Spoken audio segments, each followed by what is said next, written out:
Greetings, friends. I wish to extend a warm and peaceful welcome to Developing Capacity Coaching's Affinity Leadership Healing Circle.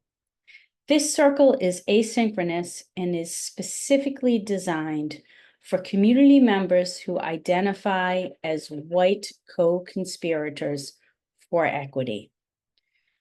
Offering a brave space for reflection, our Affinity Leadership Healing Circle is a sacred community of love and healing with a core value of promoting conscious leadership for equity healing outcomes.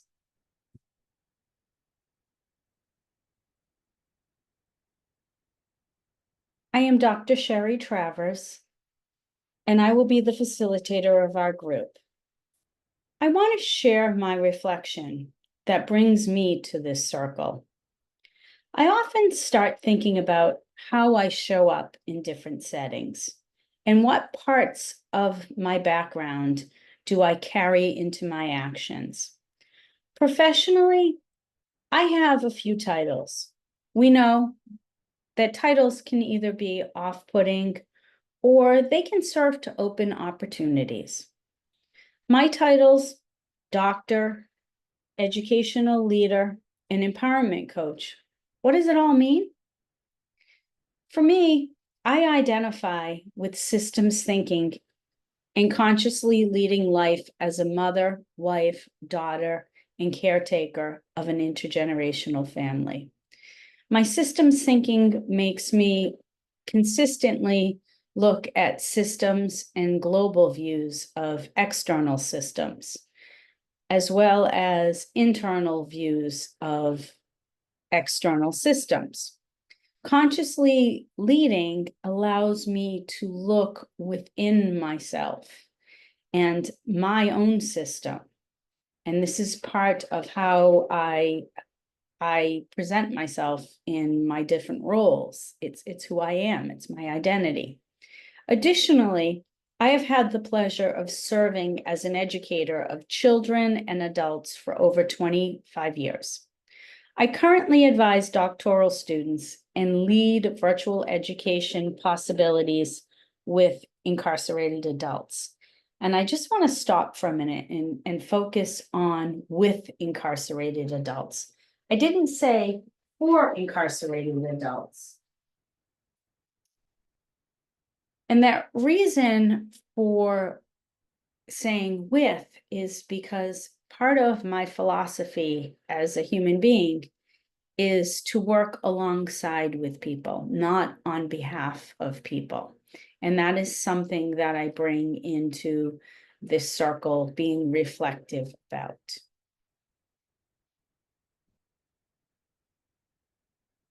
Beginning with a solidarity agreement is a place that often circles that are intended, affinity circles that are intended for purposes of healing, start, because we have to know what we stand for. We have to be grounded in our shared vision of who we are and what we intend to do.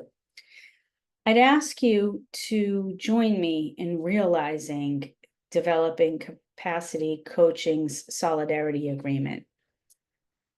We stand in solidarity with our global family for the end of the pain and suffering of all forms of oppression and domination.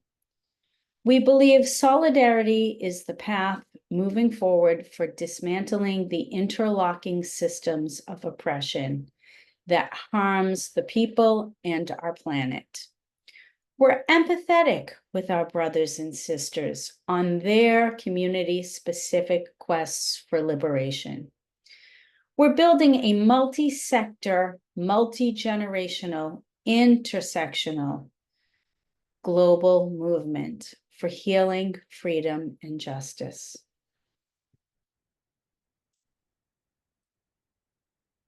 As white co-conspirators for equity, we must understand our own identities. That is why I began by sharing my identity with you. Along with our identities, we have internal and external challenges. So we must understand our identities, our challenges, and our power to bring about change.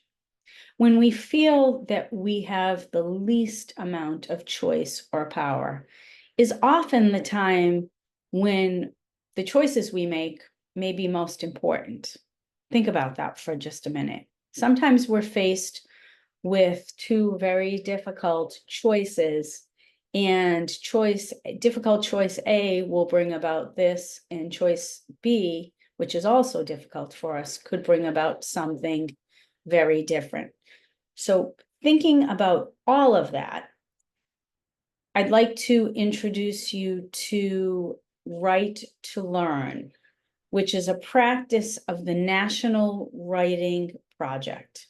The National Writing Project recognizes that writing to learn about something or someone versus learning to write, writing to learn, will allow us to experience limitless opportunities for knowledge. And with that limitless, if we're writing to learn about ourselves and the world, it gives us access to a plethora of knowledge that we can apply in our lives and in our community. So for the next few minutes, I am inviting you to please respond to the prompts on the page in your journal or on a sketch pad or on whatever it is that you choose to be reflective in. But think about where you are coming from for our circle today. I have a picture of a globe and a picture of a thinking mind because some of us are coming from very specific geographical regions that shape our thinking and shape our behaviors. And some of us are coming or shape our experience. And some of us are coming from particular mindsets that also shape our thinking and our actions. So you can determine, where are you coming from? Which part of the spectrum are you coming from, and what does that look like for you? And this is for your self-reflection, as well as what brought you into this circle today. So spend the next few minutes reflecting on that in your journal.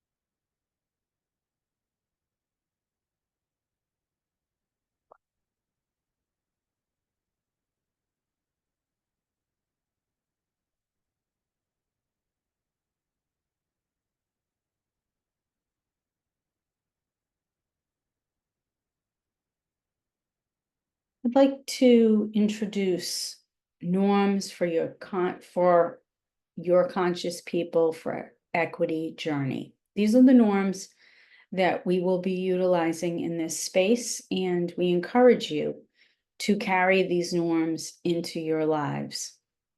First of all, as we mentioned, or as I mentioned earlier, this is a brave space. We are going to be learning about ourselves, and we're going to be learning about the many identities that we carry and the power that we carry with us as well. And we have to be brave in facing both the positive and the not so positive. So we must be brave for that journey. We must remember, in the face of being brave, we must also be graceful with ourselves and others. We can't judge ourselves, which we often do. We're often the most severe judges of ourselves, or we apply the most significant judgment of ourselves. And we have to be graceful, because being graceful allows us to learn versus shutting down with judging. Judging can be a very negative experience. And having that open mindset of a learning mind allows us to think about or to imagine the possibilities. Being brave, being graceful unlocks possibilities, imagining possibilities of what might be. Maybe we haven't experienced it yet, but being conscious and moving toward equity or leading toward equity allows us to imagine what things will be given equity. So thinking about possibilities and also understanding that we have to accept and expect non-closure, meaning this is a continuous journey. This isn't a journey that is going to have a very quick opening and closing. It is going to be a lifetime journey for many of us. And expecting and accepting that is a mindset that allows us to elevate what we are doing. We must also be aware that intention doesn't override impact, and we have to accept responsibility because sometimes our intentions may appear to be the best, but we didn't quite understand, or perhaps other people didn't quite understand, their best intentions have negative impacts. And we have to be aware of that so that we can accept responsibility and learn from it.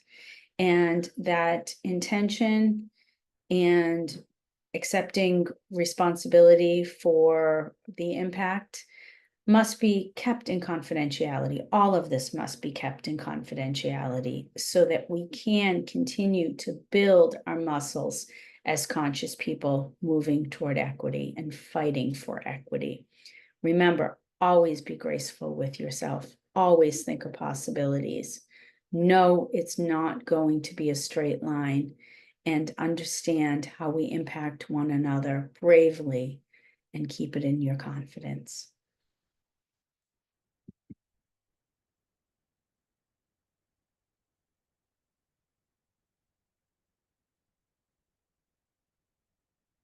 Developing capacity coaching is focused on equity, love, healing, and justice. And just as our mission statement says, we work to expand the capacity of leaders to do good. It's not enough to have power. We must lead. Leaders inspire. So we expand the capacity of leaders to do good, fostering a more compassionate, equitable, and just society. Our vision is that all people, regardless of background, thriving freely throughout this planet. Imagine that. Developing purpose-driven leaders. We live in a society that is not purposeful. We are multitasking and not being purposeful. But part of the mission is developing purpose-driven leaders, because when we are purposeful leaders, we can transform our personal leadership. We can work toward building team capacity. We can shift organizational culture, and we can leverage that data that our society seems to always want evidence of. We can leverage data-informed decision-making in a direction to advance equity.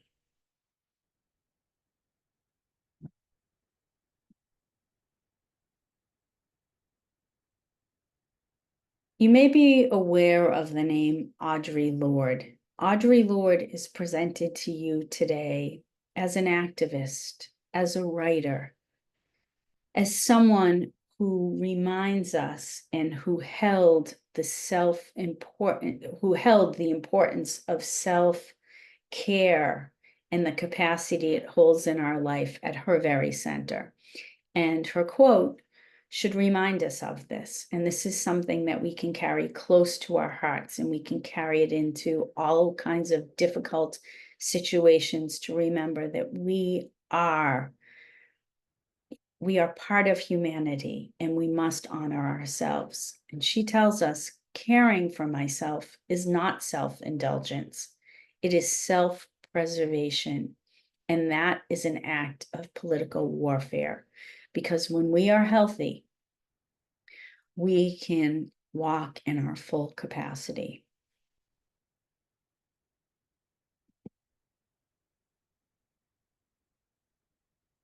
Self-care as a strength allows us to develop the leadership capacities necessary for equity. Know that you hold the power and the choice to lead unapologetically in your own identity, brilliance, and expertise. Let that resonate. You have the power to unapologetically, if you are like me, I spent much of my life apologizing. Oh, I'm sorry. What am I really sorry for? Walking in my own? No, we can't do that. We have to be unapologetically walking in our own power. My power to unapologetically own my identity, my brilliance, and my expertise. And these are qualities that I know we all possess. If you would take the next few minutes and you would use these anchor questions to respond in your own journals, we will continue on.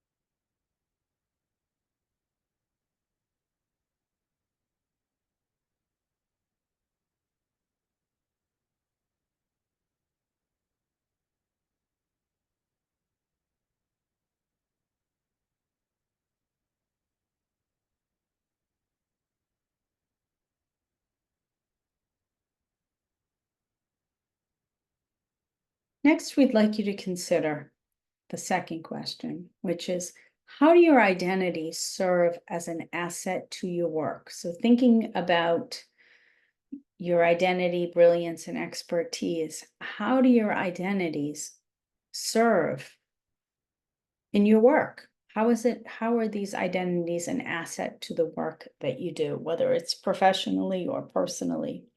Take additional time to please reflect upon this.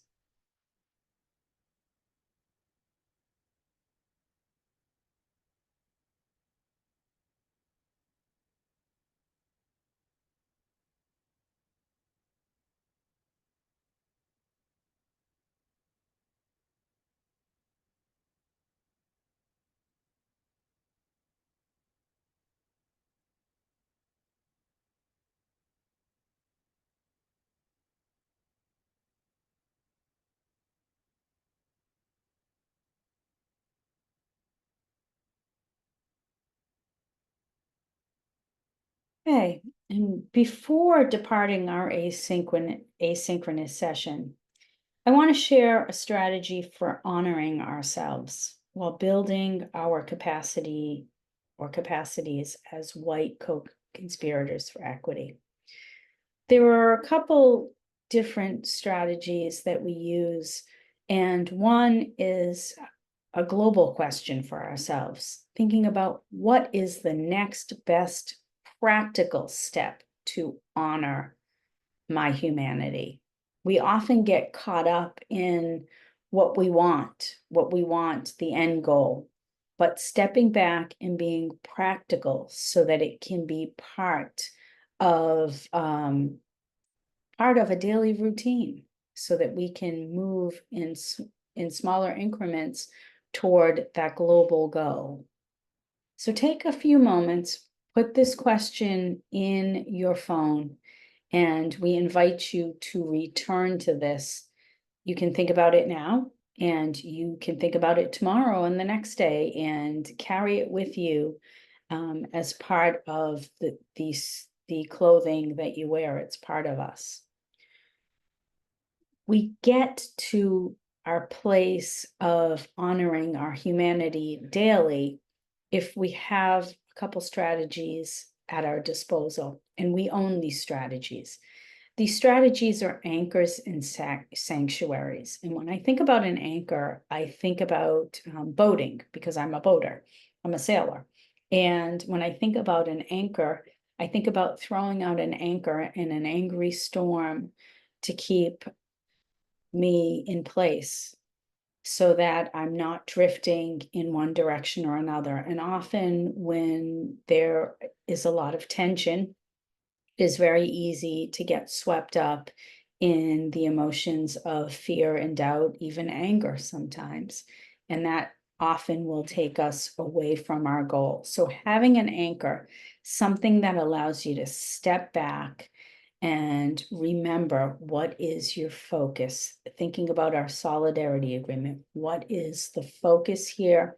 And being anchored will keep you in place so that you can get to the next positive step.